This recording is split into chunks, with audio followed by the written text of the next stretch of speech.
பானுபாட்டி வீட்டில் சுரைக்காய் கூட்டுமா. சுரைக்காய் கூட்டு வந்து உளுந்தம்பருப்பு போட்டு வைக்க போறோமா. எல்லாரும் தோரம்பருப்பு சிறுபருப்பு போடுவாங்க. இது உளுந்தம்பருப்பு வச்சு போட்டு சாப்பிட்டு பாருங்கம்மா, இல்லை டேஸ்டா தெரியும். வாங்கம்மா வைக்கலாம். பாருங்கம்மா, சுரைக்காய் வந்து வெட்டிட்டு வந்துட்டேன். நல்லா கொட்டையெல்லாம் எடுத்துட்டு தொளி சீவி பொடிசா வெட்டியிருக்கேன். இப்போ வந்து பருப்பு போட்டு மறுக்க வேண்டியதாம்மா. உளுந்தம்பருப்பு தாம்மா. உளுந்தம்பருப்பு 100 பருப்பு எடுத்துக்கலாம்மா. அடுத்து நல்லா கழனி பிசைஞ்சு வைக்க வேண்டியதான். பாருங்கம்மா, பருப்பு நல்லா கழனி பிசைஞ்சு கொண்டு வந்துட்டோம்மா. இது கூட சுரக்காய் போட்டோம்மா. சுரக்காய் கூட கொஞ்சம் வெங்காயம் பொடி உள்ளி நறுக்கி வச்சிருக்கேன். அது கூட தக்காளி ஒரு பழம். தக்காளி போட்டால் நல்லா இருக்குமா. வச்சு அதுக்கு தேவையான வத்தப்பொடி இதுக்கு வந்து நல்லா 1 ஸ்பூன் போட்டுக்கோம்மா. கூட 1 ஸ்பூன் போட்டுக்கோங்க, நல்லா காரமாக இருக்கும் கூட்டுக்கறி. மஞ்சள் பொடி போட்டுக்கிட்டேன். மஞ்சள் பொடிமா, மஞ்சள் பொடி போதும். உப்பும் போட்டுருங்கம்மா. உப்பும் போட்டு எல்லாத்தையும் போட்டு ஒன்று போல் குக்கரில் மூடி வேக வச்சுருவோம்மா. வெந்துடும். எல்லாம் போட்டோம்மா. இப்போ பருப்பெல்லாம் தண்ணி ஊற்றி கொஞ்சம் வேக வைக்கணும். குறைய தண்ணி விட்டால் போதுமா. இது வந்து நீர் சேர்த்து உள்ள காயுமா.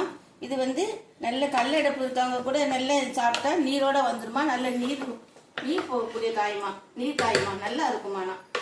உடம்புக்கு நல்லதுமா. இது கல்லடைப்பு உள்ளவங்க இதை வச்சு சாப்பிட்டா நல்லா இருக்குமா. இது கூட காயப்பொடியும் போட்டுக்கோங்கம்மா. காயப்பொடி போட்டால் நல்லா. எனக்கு காயம் இல்லை, அதனால நான் போடலம்மா. தண்ணி குறைய வச்சு நல்லா வைங்கம்மா. இப்போ 2 சவுண்டு வச்சாலே போதும், நல்லா வெந்துடும்.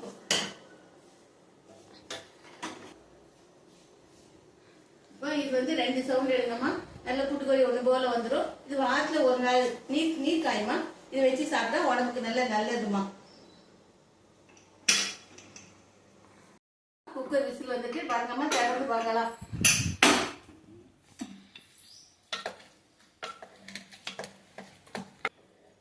பாருங்கம்மா, இப்போ நல்லா வெந்துட்டு லேசாக நீர் சத்து இருக்கு. லேசாக அடுப்பில் போட்டு எடுத்துருவோம்மா.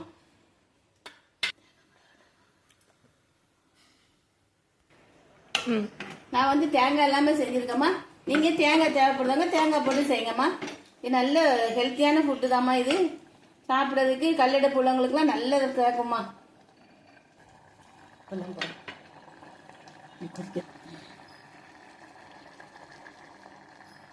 இல்லை ஒன்று போல வந்துருச்சுமா. இனி தாளிச்சு ஊற்றிட வேண்டியதாம்மா. இப்போ பாருங்கம்மா, ஒரு வானில் எண்ணெய் விட்டு தாளிதம் போட போகிறோம்மா கூட்டுக்கறிக்கு.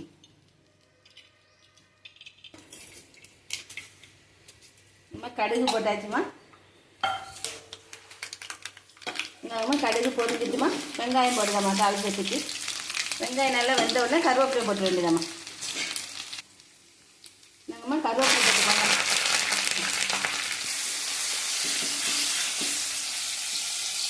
நல்ல பொரு நேரத்துக்கு வெங்காயத்தை நல்லா வதக்கிடுங்கம்மா. அதான் அப்படிதான் ஒரு மனமாக தெரியும். தாழ்தம் ரெடி ஆகிட்டுமா.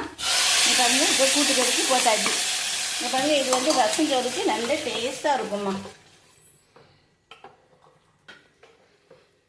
பாருங்கம்மா, நல்லா இருக்குமா. ரசத்துக்கு நல்ல சூப்பராக இருக்கும்மா. தொட்டு சாப்பிட்டு பாருங்கம்மா, சூப்பராக இருக்கு. மக்களே லைக் பண்ணுங்க, ஷேர் பண்ணுங்க, சப்ஸ்கிரைப் பண்ணுங்கம்மா பானுபாட்டிக்கு.